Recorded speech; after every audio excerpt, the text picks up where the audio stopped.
प्रिय विद्यार्थियों नमस्कार। आइए प्रारंभ करते हैं शुभकामनाओं के दौर में हिंदी का शिक्षण।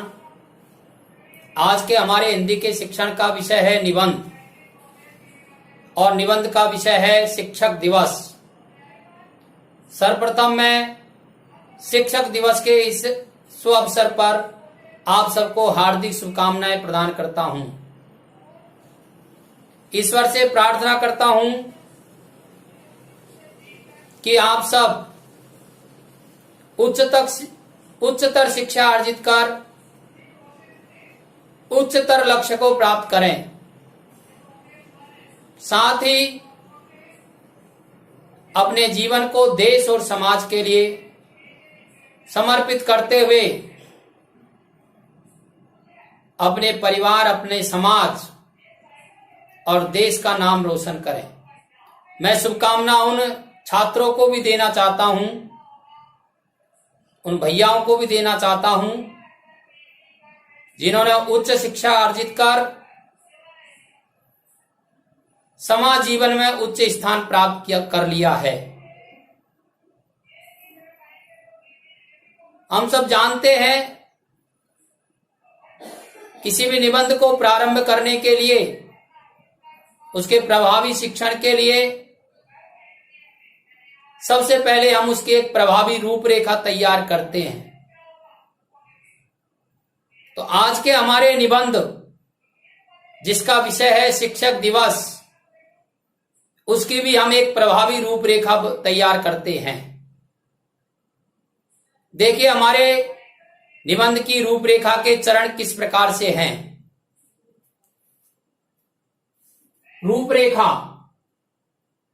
रूपरेखा का पहला बिंदु है हमारा प्रस्तावना। दूसरा बिंदु है शिक्षक दिवस कब मनाया जाता है। और तीसरा बिंदु है शिक्षक दिवस क्यों मनाया जाता है। और चौथा बिंदु है विद्यार्थी के जीवन में शिक्षक का महत्व। पांचवा जो बिंदु है वह इस निबंध का आधार है, डॉक्टर सर्वपल्ली राधाकृष्णन का जीवन परिचय। और छठा बिंदु है उपसंहार। अब हम एक एक बिंदु को समझेंगे। मैं एक एक बिंदु के बारे में बोलता जाऊंगा, आप स्क्रीन पर उस बिंदु को देखेंगे और समझेंगे और अंत में स्क्रीनशॉट लेकर के और अपनी कॉपी में उतार करके इसको याद करेंगे। प्रारंभ करते हैं शिक्षक दिवस के निबंध की रूपरेखा। और रूपरेखा का पहला बिंदु है प्रस्तावना। सब धरती कागज करूं, लेखन सब वन राय, सात समुद्र की मसी करूं, गुरु गुण लिखा न जाए। इस भाव को प्रकट करने वाला यदि कोई उत्सव या दिवस है तो वह है शिक्षक दिवस। शिक्षक दिवस गुरु की महिमा, गुरु के त्याग एवं गुरु की महानता के साथ साथ उसके सम्मान को प्रकट करने वाला दिन है। निबंध का दूसरा बिंदु है शिक्षक दिवस कब मनाया जाता है। 5 सितंबर को भारत में शिक्षक दिवस के रूप में घोषित किया गया है। हमारे पूर्व राष्ट्रपति डॉक्टर सर्वपल्ली राधाकृष्णन का जन्म 5 सितंबर 1888 को हुआ था। अतः अध्यापन के प्रति उनके प्यार एवं लगाव को देखकर उनके जन्मदिन पर पूरे भारत में शिक्षक दिवस मनाया जाता है। शिक्षक दिवस का जो हमारा दूसरा बिंदु है वह है शिक्षक दिवस क्यों मनाया जाता है। डॉक्टर सर्वपल्ली राधाकृष्णन महान दार्शनिक, शिक्षाविद, मानवतावादी और धार्मिक विचारक थे। उन्होंने धर्म और दर्शन पर कई किताबें लिखी हैं। डॉक्टर सर्वपल्ली राधाकृष्णन ने कई प्रसिद्ध विश्वविद्यालयों जैसे मैसूर, चेन्नई, कोलकाता और लंदन में ऑक्सफोर्ड विश्वविद्यालय में दर्शन शास्त्र के रूप में पढ़ाया। उन्हें वर्ष 1949 में विश्वविद्यालय अनुदान आयोग यूजीसी के अध्यक्ष के रूप में भी नियुक्त किया गया। शिक्षक होने के नाते वे हमेशा शिक्षक समुदाय से प्यार करते थे। डॉक्टर सर्वपल्ली राधाकृष्णन जब देश के राष्ट्रपति बने तो उनके छात्रों ने हर साल जन्मदिन मनाने की इच्छा व्यक्त की। तो उन्होंने उन लोगों को, उन छात्रों को कहा यदि वे उनका जन्मदिन मनाना चाहते हैं तो उन्हें खुशी होगी कि वे उसे शिक्षक दिवस के रूप में मनाएं। यह घटना 5 सितंबर 1962 की है। तभी से यह दिन शिक्षक दिवस के रूप में मनाया जाता है। निबंध का अगला बिंदु है विद्यार्थी के जीवन में शिक्षक का महत्व। शिक्षक का विद्यार्थी के जीवन में अद्वितीय व अतुलनीय महत्व है। यद्यपि मां हमेशा बच्चे के लिए पहली शिक्षिका होती है, इसके बाद भी दूसरा स्थान शिक्षक का है। भगवत गीता के अनुसार शिक्षक को भगवान माना जाता है। शिक्षक वह है जो विद्यार्थी के स्वभाव को उत्तम रूप से ढालता है। शिक्षक ही वह है जो विद्यार्थी को भविष्य के बेहतर नागरिक बनने के लिए तैयार करता है। शिक्षक की छाप बहुत गहरी और प्यार भरी होती है। शिक्षक विद्यार्थी का आदर्श होता है। अच्छा शिक्षक हमेशा अपने छात्रों की रुचि का ध्यान रखता है और उसकी क्षमताओं को पहचानता है तथा तदनुरूप उसे भविष्य के लिए तैयार करता है। भगवान श्री राम, भगवान श्री कृष्ण, विवेकानंद, चंद्रगुप्त, शिवाजी ये अच्छे शिक्षकों के ही परिणाम हैं। सर्वपल्ली राधाकृष्णन का जीवन परिचय। आजाद भारत के पहले उपराष्ट्रपति। अब निबंध का अगला बिंदु है डॉक्टर सर्वपल्ली राधाकृष्णन का जीवन परिचय। आजाद भारत के पहले उपराष्ट्रपति और इसके और दूसरे राष्ट्रपति के तौर पर डॉक्टर सर्वपल्ली राधाकृष्णन का नाम भारतीय इतिहास में स्वर्ण अक्षरों से लिखा जाता है। वे दर्शन शास्त्र का भी बहुत ज्ञान रखते थे। राधाकृष्णन प्रसिद्ध शिक्षक भी थे। यही वजह है कि उनकी याद में हर वर्ष 5 सितंबर को शिक्षक दिवस मनाया जाता है। वे पश्चिमी सभ्यता से अलग हिंदुत्व को देश में फैलाना चाहते थे।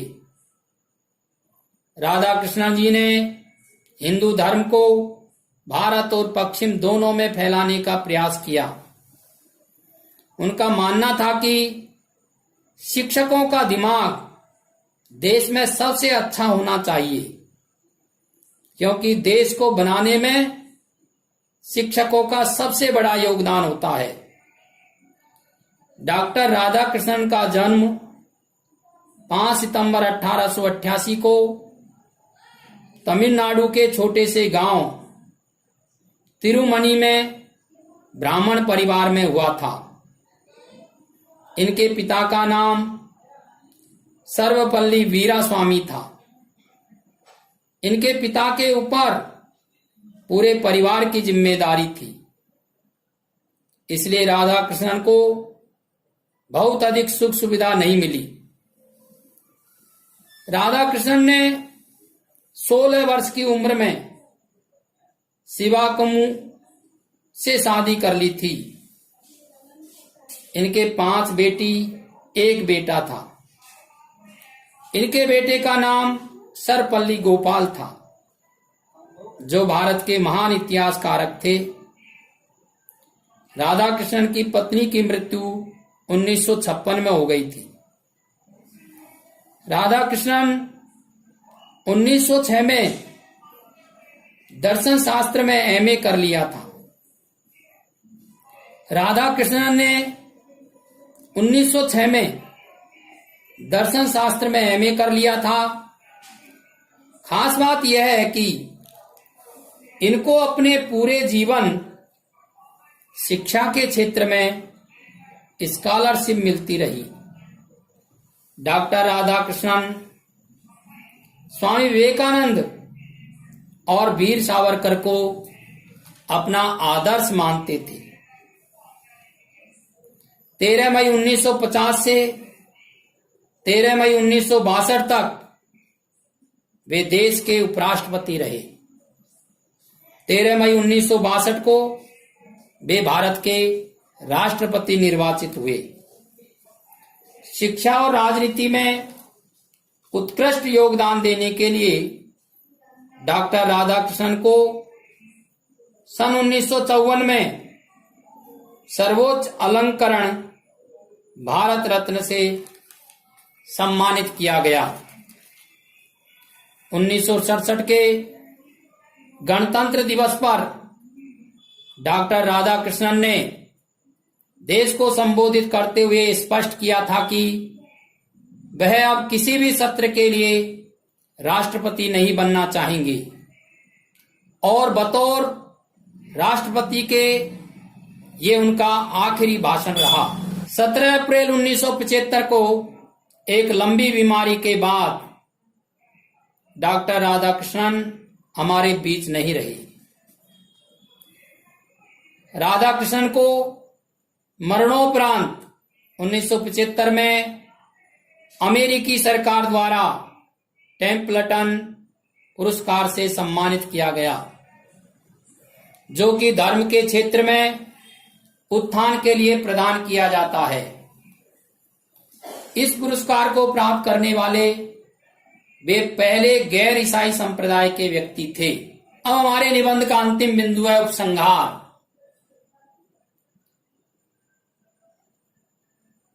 शिक्षक वे हैं जो गिरते हुए को पकड़ते हैं तथा उसे सच्ची राह दिखाकर चलना सिखाते हैं।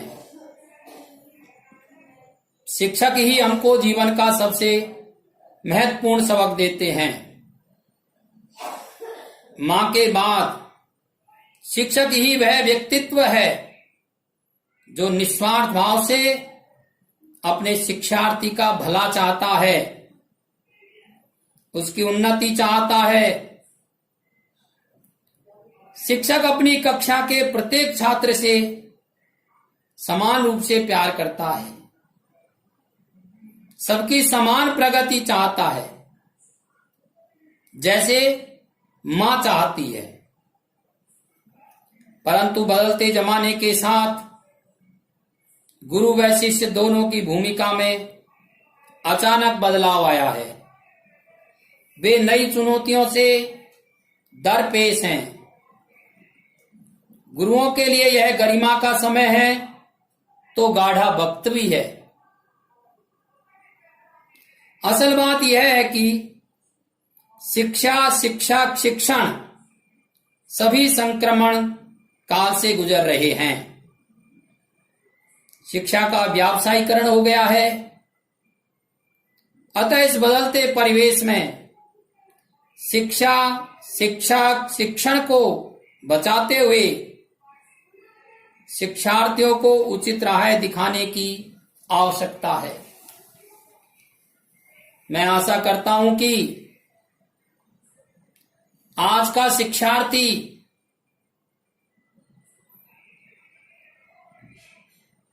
यही भाव अपने गुरुओं के प्रति रखें।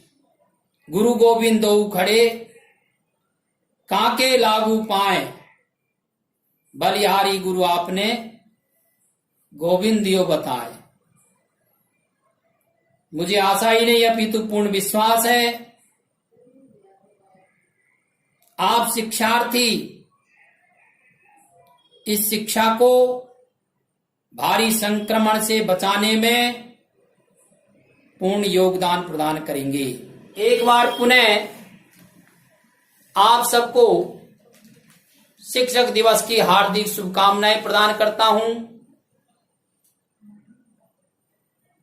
अब आप इस वीडियो का स्क्रीनशॉट लें और कम से कम 2 बार इसे सुनें। शिक्षण के अन्य वीडियो आपके पास आते रहें, इसके लिए इसे आप सब्सक्राइब करें। इस अवसर पर मैं आपको एक बात और कहूंगा, आप सबके सहयोग से बहुत कम समय बाद हम लाइव शिक्षण करने वाले हैं। इसलिए आप वीडियो के डिस्क्रिप्शन में कक्षा अनुसार समूह बने हुए हैं, उसकी लिंक दी हुई है, वहां जाकर के उचित कक्षा के समूह में स्वयं को जोड़ें। धन्यवाद।